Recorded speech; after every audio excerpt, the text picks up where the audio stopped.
Hey everyone, this is Disc Junkie, and today I thought we would check out the Texas Chainsaw Massacre in the Pre-Cert rental release from the UK. This was the very first rental release that came out in Great Britain, and it's from Ivor Film Services. Now, what's remarkable about this release is not only was it the first release to come out, but it's also one of the most remarkable and strange packaging designs I've seen for this movie, and I'm not quite sure how to begin with this review.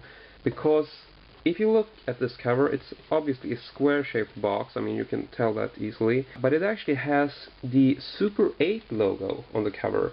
So Ivor Film Services, which is a UK distributor, they also issued the Texas Chainsaw Massacre on Super 8, 8mm film. And this is actually a Super 8 box set. Okay, so why am I calling it a VHS release? Well, basically, back in the day, and a lot of this is assumption as to why this box set was used for the first VHS. But as you can tell, they have put a VHS sticker down here, and it says VHS for private exhibition only. They just decided to use this sort of dual function box, which can actually hold either a Super 8 reel or a VHS tape.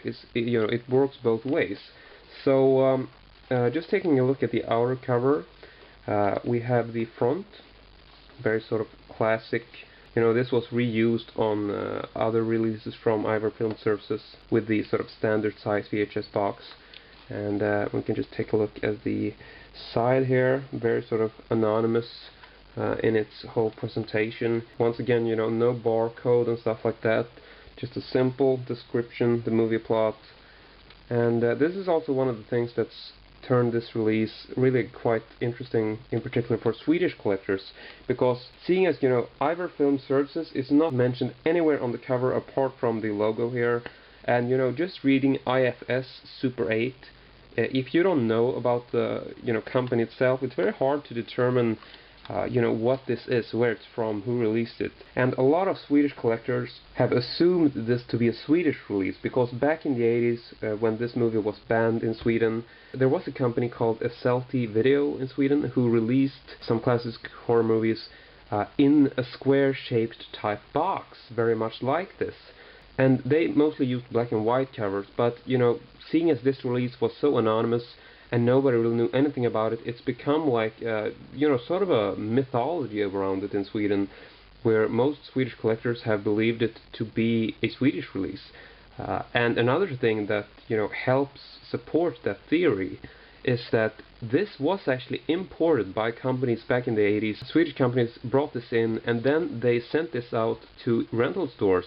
So this release was actually rentable in Sweden in the exactly same way as it was rented out in the UK. I mean, it is a UK release from the beginning, but we didn't have our own release, so Sweden basically just stole it. We just imported the box, put it on rental shelves, and said, okay, here's what you got, rent it. And trying to track down this information today is kind of hard, so yeah, I was really happy to realize that I actually purchased a genuine UK release and not something that us Swedes just generally, put together. I thought it was a bootleg for some time, maybe like we got Super 8 boxes and just stuck a VHS label on there. I didn't know what was going on. But anyway, just me talking about the history. So now we're going to take a look at the interior, which is just even stranger. And as you can tell here, we have no lock on this. The box is just, flat. No magnets, no little, clasp thing or nothing. And, oh, yeah, I just totally forgot about this, but just for the record, the insert isn't actually one piece.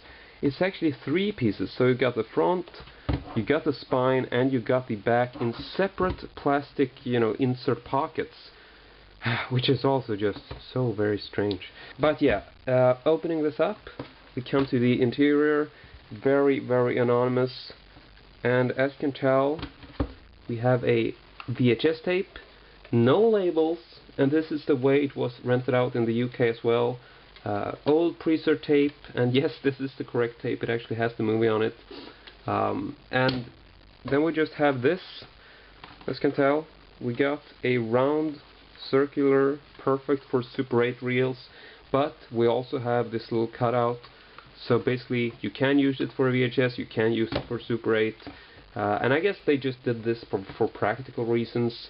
You know, Super 8 was the format of the time, but then, you know, as they were moving over to VHS, I guess they just manufactured these dual function boxes, which, you know, I've never seen this on anything else before. So, you know, I'm just as curious about this release as you are. But yeah. Anyway, I guess that's it, and I really hope you enjoyed this. I sure enjoyed talking about it, and it's just, so far this is the most expensive release I've picked up for the Texas Chainsaw Massacre, and easily the most bizarre, rare, and yeah, I don't know, you really don't see a lot of these today, and in Sweden I know there's just like a handful, maybe like 5 surviving copies back from the 80s, and you know, I don't think these are pretty common in the UK either. This particular variation. So yeah, very cool to me, and I really hope you enjoyed hearing about it, and as usual I hope to see you all next time.